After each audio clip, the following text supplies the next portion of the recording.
free from lifestyle. This evening I'm making a nice quick one pot dinner, and it is a complete family classic, this one. I think you're going to like it. It's a tuna pasta bake, so really simple, lots of store cupboard ingredients or things you've got in your freezer, keeping it really simple. I'm really struggling with my eyes today. I've got really dry eyes and it's not pleasant at all. So I'm going to make it very easy on myself tonight. Of course, we're using the Ninja. We're going to pressure cook the pasta in the sauce, add all the rest of the ingredients. If we need to put it on sear and saute, then we will. Then we can top it with some lovely cheese and we can grill or air fry, really. I quite like the grill option, actually. I think it's really fast and really effective. So I've prepped some of the ingredients already. Let me show you what we're gonna do. I've got some frozen sweet corn here, so I'm just letting that defrost slightly, but that could go in frozen, it wouldn't really matter. And then here we have got a tomato sauce, so any tomato sauce of your choice. Got my basil plant, so I can use some fresh basil. We've got salt, pepper, chilli, completely optional here. Now I haven't got a red onion. Normally I put a red onion into my tuna pasta bake, but I've got some chives. So I thought they need using up. Why not pop some chives in? We've got our tuna here, pasta, and then some olives, and I can't stop picking at this. What is wrong with me today? You know when you have one of those really picky days and you just want to eat everything in sight? That is today. They're really good. Really annoying though. I bought them, didn't realise that they had stones in them, so I've had to literally like hack them apart. Never mind, they still taste good. I'm not kidding when I say it's going to be easy. Pasta, sauce. I just need a little bit more water to go in there as well because we're pressure cooking. I'm gonna go and grab that. That also helps rinse out this where I've had the sauce. I always like just to give mine a stir to make sure the pasta is under the liquid like that. Close the lid. It's really obvious, but make sure that your seal is closed. The other day I was waiting for it to come to pressure and I completely forgot to do it. I mean, it's the thing I tell you guys all the time. I don't know what's wrong with me sometimes. Over to pressure cook. Normally, I tell you to do your pasta on high for half the amount of time that the packet says, which is, for this pasta, it would be 6 minutes. I'm actually gonna change it up today. We're not gonna do a quick release and do it that way. We're actually gonna cook it for less time.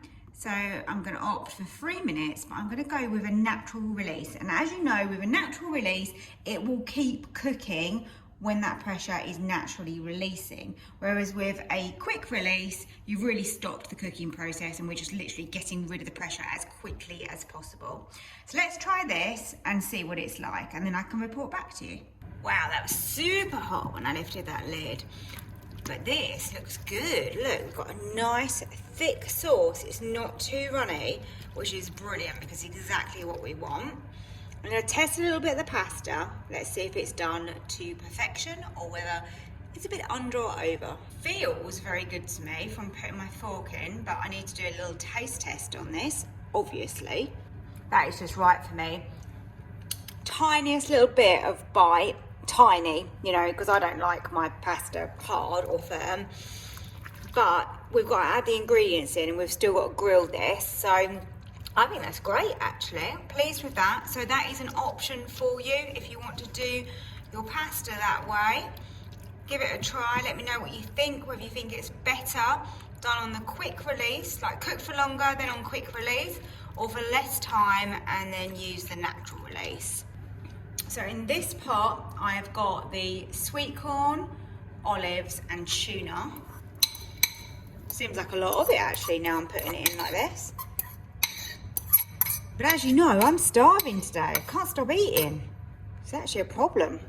Let's give that some black pepper because I love tuna and sweet corn with black pepper. It's all good. I'm gonna add a little bit of salt as well. Totally optional, but I fancied some chilies in mine. Should have really put this in when I cooked it with the tomato sauce, but it's not gonna hurt. Let's put it in now. So let's mix that in because that sweet corn came out of the freezer. So it's not totally defrosted as yet. So let's just mix it in. It's starting to look really good, isn't it?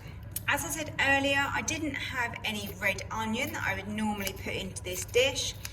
So let's put in some chives just because we've got them and we don't want to waste food. Just gonna stir those chives in. I cannot wait to eat this.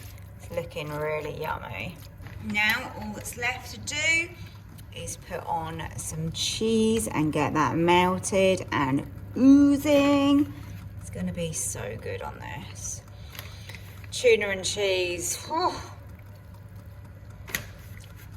I don't know if I've mentioned this before, but tuna is literally one of my actual obsessions. I think I eat a tuna sandwich most days. Absolutely love it. Didn't have tuna at lunch, so I've got to have tuna at dinner. Let's get that onto grill. I really like the grill function because it is really quick and effective and it doesn't really take very long at all. Probably 4 minutes is going to be plenty to melt that cheese and get that bubbling.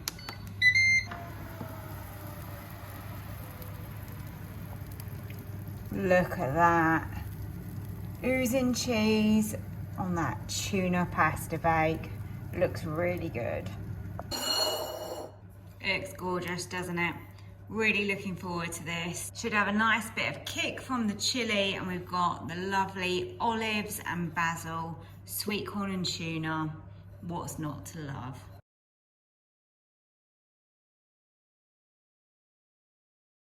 I think that says it all. That was so good. I could eat that literally every night of the week. Absolutely delicious. You've got to try it. It was amazing. So I've eaten my dinner and my husband has messaged to say that he's actually running late. He's got stuck in loads of traffic. If you haven't seen my video already or you don't know about this, then you can actually put it onto the buffet, whichever way you like to say it, option. So all I do is go on to slow cook and it automatically comes up to high. You press down, you get to low, and then you get the buffet option, and then you can leave it for as much time as you want, and that will just literally keep it at a safe, warm temperature for you to then eat. Absolutely perfect for this evening because I haven't got to worry about reheating it. I'm just going to leave it in there, and then he's got dinner when he gets in. Thank you so much for watching. Remember, hit the like button if you did enjoy the video. Just lets me know what videos you like and you don't like. And then also subscribe to my channel if you're not already. Means the world to me. The channel is growing so quickly. So thank you to everybody that is already subscribed and all your support. It really has been brilliant. Hopefully I'll see you on the next video.